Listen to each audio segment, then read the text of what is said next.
Apa itu hidrolisis garam? Hidrolisis garam adalah reaksi antara salah satu ion-ion garam, kation atau anion, dengan air dan membentuk larutan bersifat asam atau basa. Di sini ada tujuan. 1. Memahami pengertian garam yang mengalami hidrolisis. 2. Untuk mengetahui sifat garam yang mengalami hidroksida, garam yang terbentuk dari asam kuat dan basa kuat, asam lemah dan basa lemah. Alat dan bahan yang diperlukan untuk praktikum kali ini adalah yang pertama plat tetes, kedua lakmus biru, ketiga lakmus merah, keempat kaca arloji, kelima pipet, keenam gelas kimia, ketujuh batang pengaduk, 8 gunting, 9 larutan amonium asetat, 10 larutan natrium asetat, 11 larutan amonium klorida, dan yang terakhir larutan kalsium klorida. Langkah-langkah percobaan. Yang pertama, siapkan larutan amonium asetat, sodium asetat, amonium klorid, dan kalsium klorid. Yang kedua, tuangkan larutan pada gelas kimia. Yang ketiga, siapkan kertas lakmus dan gunting menjadi beberapa bagian. Yang keempat, siapkan plat tetes dan letakkan potongan kertas lakmus merah dan lakmus biru pada setiap lekukan. Yang kelima, tetesi kertas lakmus dengan larutan menggunakan pipet. Pada lekukan 1 dengan larutan CH3COONH4, lekukan kedua dengan CH3COONA, lekukan ketiga dengan larutan NH4Cl, dan lekukan keempat dengan larutan CaCl2. Berikut ini adalah video ketika uji praktikum hidrolisis garam.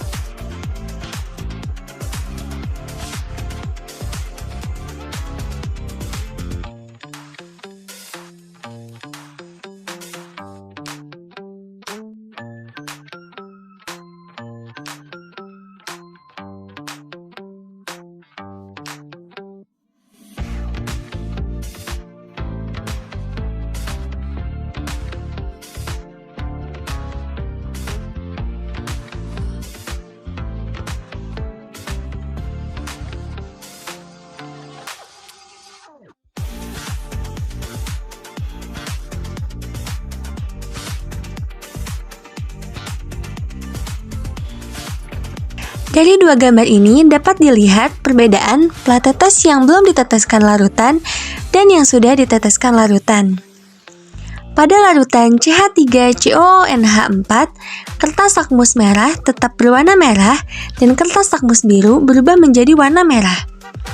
Pada larutan CH3COONA, kertas lakmus merah berubah menjadi warna biru dan kertas lakmus biru tetap berwarna biru. Pada larutan NH4Cl, kertas lakmus merah tetap berwarna merah dan kertas lakmus biru berubah menjadi merah. Pada larutan CaCl2, kertas lakmus merah tetap berwarna merah dan kertas lakmus biru tetap berwarna biru. Selanjutnya pembahasan. Yang pertama, pada larutan CH3COONH4, lakmus merah tetap berwarna merah dan lakmus biru berubah menjadi merah. Maka larutan ini bersifat asam dan jenisnya adalah hidrolisis total, karena garam yang terbentuk berasal dari asam lemah dan basa lemah. Yang kedua yaitu pada larutan CH3COONA, lakmus merah berubah menjadi biru, sedangkan lakmus biru tetap berwarna biru. Hal tersebut terjadi karena hidrolisis terjadi pada senyawa anionnya saja, sedangkan kationnya tidak, maka larutan tersebut bersifat basa dan jenisnya adalah hidrolisis parsial, karena garam yang terbentuk berasal dari asam lemah dan basa kuat. 3. Pada larutan NH4Cl, lakmus biru berubah menjadi merah, sedangkan lakmus merah tetap berwarna merah. Hal tersebut karena hidrolisis terjadi pada senyawa kationnya saja, sedangkan anionnya tidak. Maka, larutan tersebut bersifat asam dan jenisnya adalah hidrolisis parsial karena garam yang terbentuk berasal dari asam kuat dan basa lemah. Yang keempat, pada larutan CaCl2, lakmus biru tetap berwarna biru dan lakmus merah tetap berwarna merah. Hal ini terjadi karena larutan CaCl2 memiliki senyawa basa kuat dan senyawa asam kuat sehingga tidak dapat terhidrolisis. Maka, larutan tersebut bersifat netral dan jenisnya adalah tidak hidrolisis karena garam yang terbentuk berasal dari asam kuat dan basa kuat. Setelah melakukan praktikum, saya dapat menyimpulkan bahwa hidrolisis garam bisa ditentukan dengan menggunakan kertas lakmus berdasarkan perubahan warna pada kertas tersebut. Dengan begitu, kita dapat mengetahui garam mana yang dapat terhidrolisis dan apa jenis garam dari keempat larutan yang dipraktikkan. Kesimpulannya, setelah melakukan praktikum bersama teman-teman dan juga pembimbing, saya dapat memahami dan mengetahui garam yang terbentuk dari asam kuat dan basa kuat, asam lemah dan basa lemah, sehingga terlihat jelas perbedaan pada percobaan tersebut, sehingga dapat kami amati. Kesimpulan yang saya dapat dari praktikum hidrolisis garam adalah dapat mengidentifikasi 3 macam jenis larutan garam, yaitu parsial, total, dan tidak terhidrolisis. Dan juga sifat larutan garam tergantung pada asam dan basa pembentuknya. Kesimpulan yang aku ambil dari praktikum hidrolisis garam, jadi tahu garam yang terbentuk asam kuat dan basa kuat, asam lemah dan basa lemah dari hasil praktik yang kami lakukan.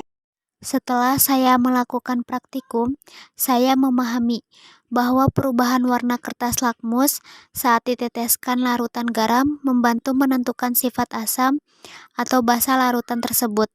Lakmus merah menjadi biru, artinya larutan bersifat basa. Lakmus biru menjadi merah, artinya larutan bersifat asam.